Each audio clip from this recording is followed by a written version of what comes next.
Hello, hello. It's Car Crazy Norwegian. My name is Sven, and welcome to my channel. If you are new, or if you watch it already, I have a little update on my Rover 75 called Rosie. I've shown you her before, told you that there are some few details I need to sort out before I can start like the show season and take her around to car meetings and such. And that is, I have already said, the brake duty solenoid on the transmission, and I need to do the timing belt replacement. I have thought before.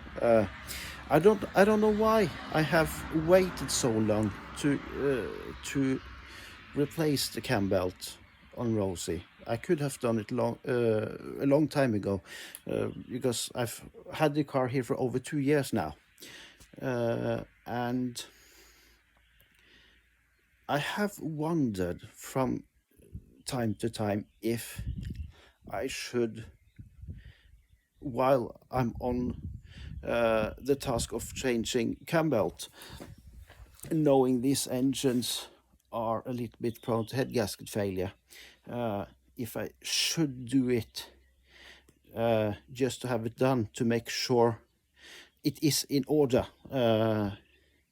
I don't want to be too dramatic about it, because the head gasket has been replaced on Rosie before, in 2015, and she has done 60,000 kilometers in that time.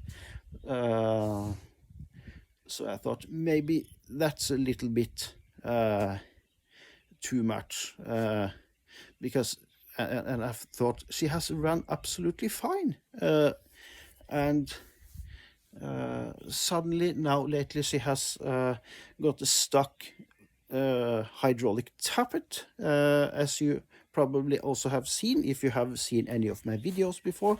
She has a stuck tappet, and I haven't managed to make it stop. She has started to do it after I have driven her a little while, so I think that's something I just have to do. So, to change the hydraulic tappets, because I want to change all of them, when you have the timing belt off and the cam carrier that's bolted on top of the camshafts, you need to remove that in order to take off the camshafts and replace the tappets. Then it's just 10 bolts literally, and loosen the manifolds to get to the head gasket. So I thought, now it really is, it's that little extra that's needed to just replace it. So I've thought maybe I should just do it. And something has happened, and I will show you. I will just change the camera angle so you can see. Now here she is. Lock her up.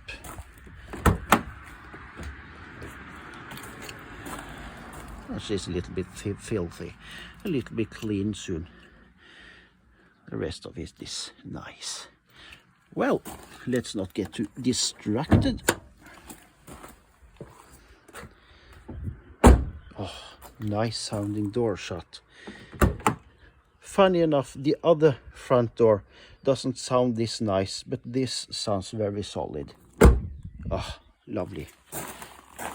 Well, shall we take a look on Rosie's motor?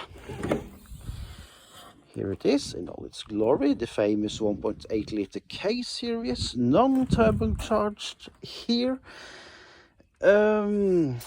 Yes, here the other day something happened. I was under here just to make a few checks, because I like to keep an eye on the coolant level. And it was like very warm down in here. Of course, engines do get warm, that's natural, but it had a certain smell, a certain sweet aroma to it. And I loosened the cap, and it was like spraying coolant all over the place, and it was blop, blop, blop, blop, blop, blop. It was literally like a boiling party down in here. And I don't know if you can manage to see down here.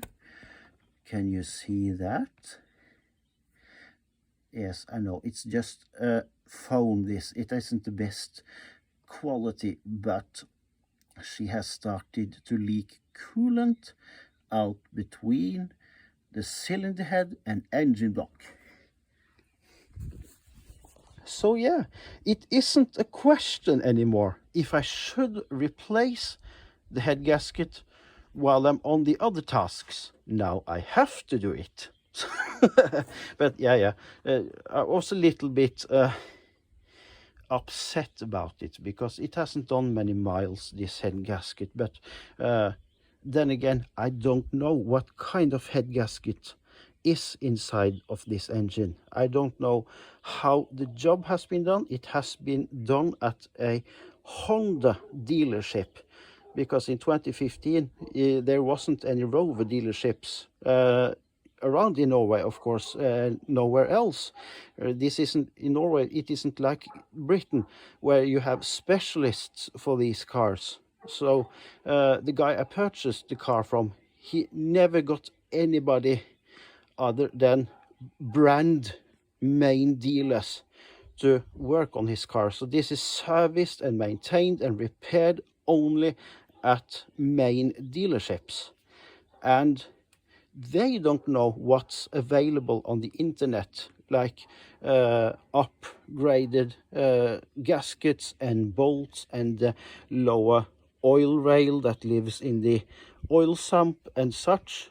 They have to order parts from whoever they have a companionship with. They cannot search the internet and order parts from the internet or internationally. They have to do or buy or purchase what their partnership supplier has to offer. So, well, that gives me a chance to upgrade to the multi-layer Victor Rein's gasket, high tensile bolts, and the operated oil ladder, the stronger oil ladder that sits at the bottom of the engine, that the bolts go all the way through. Yes, and the other things. It isn't too expensive. Thank God it isn't too expensive. I've spent quite a lot of money on this car already, so it is a little bit upsetting, but then I know it is done, the upgrades will be done, and then I can feel a little bit more confident driving this around in hot summer days, like queuing in cities and so on. So I don't have to be afraid that or wait for something to go wrong then. So I can feel a bit more confident with the car. So that was really all I had to say for this time. So thank you for watching. If you like to see my channel, my videos, if you follow it regularly, that means very much to me. And if you are new, hit subscribe button if you want to, and hit the like button if you want to. And I'll see you in another video. Bye. Now, what I probably should mention is that despite that the head gasket has failed, she is only pushing the coolant out of the engine. She has not started mixing coolant and oil. Let's see here.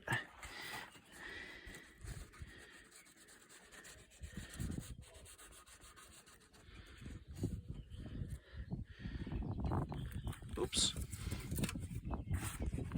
Very professional.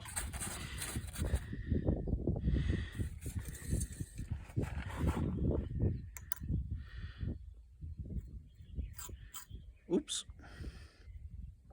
Very clean, nice oil. This, yeah, as you can see on the pipe, air conditioning pipe there, this has only done like 40 or 50 kilometers. No, 400 or 500 kilometers. So it's still very, very clean. There's absolutely no sound of, no sign, sorry, a sign of coolant being mixed with it, luckily. And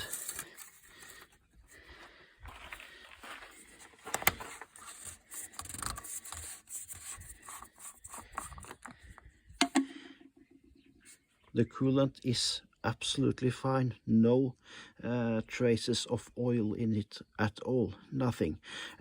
But if you see that little black thing down there, the bottom O-ring on the cap has broken, so I will order a new cap for this reservoir as well, so we don't have any problems with that later.